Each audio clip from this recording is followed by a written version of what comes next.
Ya pemirsa, kini kita ke informasi yang pertama, ada mengenai tahan suku bunga. The Fed isyaratkan Amerika Serikat resesi.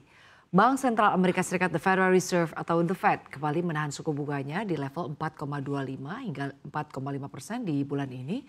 Dan The Fed juga mengingatkan akan ancaman potensi resesi di Amerika Serikat. The Fed mengumumkan suku bunga pada Rabu waktu Amerika Serikat atau Kamis dini hari waktu Indonesia. Keputusan The Fed tidak mengejutkan pelaku pasar karena sesuai dengan ekspektasi yang tercermin pada CME Fed Watch Tool, yakni proyeksi penahanan suku bunga The Fed oleh sebagian besar pelaku pasar sebesar 99%. Selain keputusan suku bunga, pejabat The Fed juga memperbarui proyeksi ekonomi dan suku bunga untuk tahun ini hingga 2027 serta menyesuaikan laju pengurangan kepemilikan obligasi.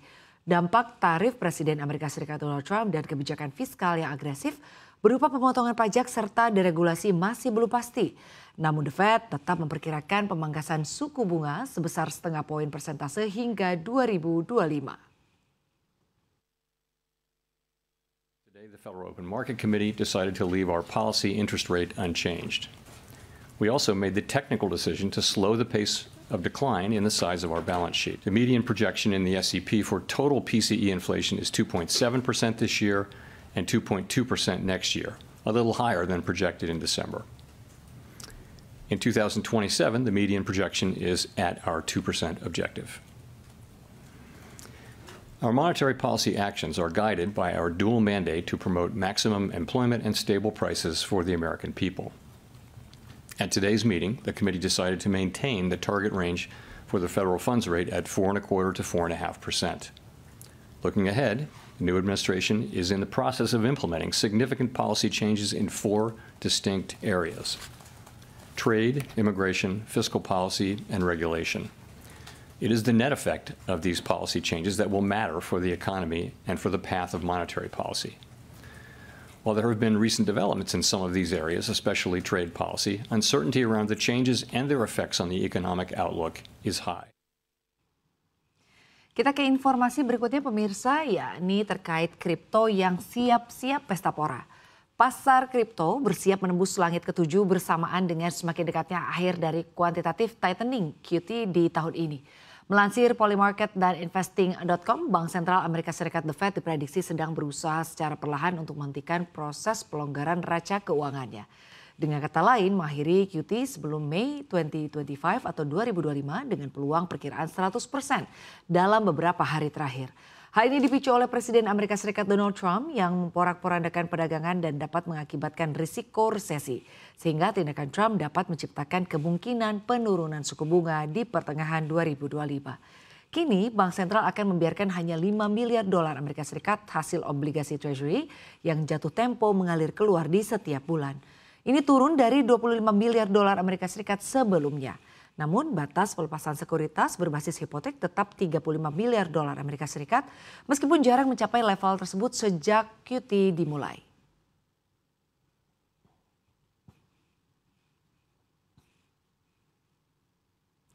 Kita ke informasi berikutnya pemirsa, yakni terkait nasib raja e-commerce China di RI. JD.com pernah beroperasi di Indonesia sejak November 2015 dengan nama JD.com Indonesia atau JD.ID. JD.ID menawarkan berbagai produk seperti produk untuk ibu dan anak, smartphone, perangkat elektronik, hingga produk luxury. Namun sayang JD.ID menutup layanannya di Indonesia pada 31 Maret 2023. Sementara itu di China, raksasa e-commerce JD.com tengah membukukan pertumbuhan pendapatan terkuat dalam 11 kuartal terakhir. Pencapaian ini berkat diskon besar-besaran dan subsidi pemerintah yang mendorong pelanggan untuk berbelanja. Saham JD.com di Amerika Serikat naik lebih dari 5% pada awal perdagangan setelah perusahaan melampaui ekspektasi pasar untuk kuartal keempat. Para pemimpin e-commerce China seperti JD.com dan Alibaba memberikan diskon harga untuk memikat para pembeli di tengah persaingan yang ketat. Di satu sisi, pemerintah China juga meningkatkan stimulus fiskal untuk meningkatkan konsumsi domestik yang mencakup insentif untuk trade-in barang-barang konsumen. Stimulus ini berhasil mendorong pembelian kebutuhan rumah tangga.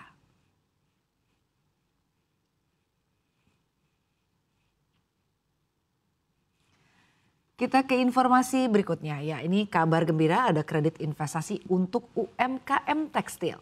Presiden RI Prabowo Subianto berencana memberikan kredit khusus bagi pelaku UMKM tekstil dan produk tekstil atau TPT. Rencananya pemberian fasilitas kredit itu diberikan dalam waktu dekat. Hal ini diungkapkan oleh Menko Perekonomian Erlangga Hartarto usai rapat terbatas di Istana Negara terkait industri tekstil Rabu 19 Maret 2025. Dalam rapat itu juga dihadiri seluruh anggota Dewan Ekonomi Nasional hingga Menteri Keuangan Sri Mulyani Indrawati.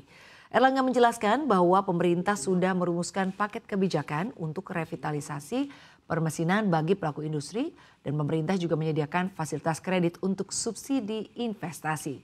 Skemanya yakni kredit 8 tahun dengan bunga yang subsidi sebesar 5% oleh pemerintah. Erlangga juga menjelaskan bahwa batasan kredit maksimum sebesar 10 miliar rupiah yang menyasar pada pelaku UMKM yang bisa dibantu. Terkait dengan kriterianya pihak perbankan yang akan melakukan seleksi.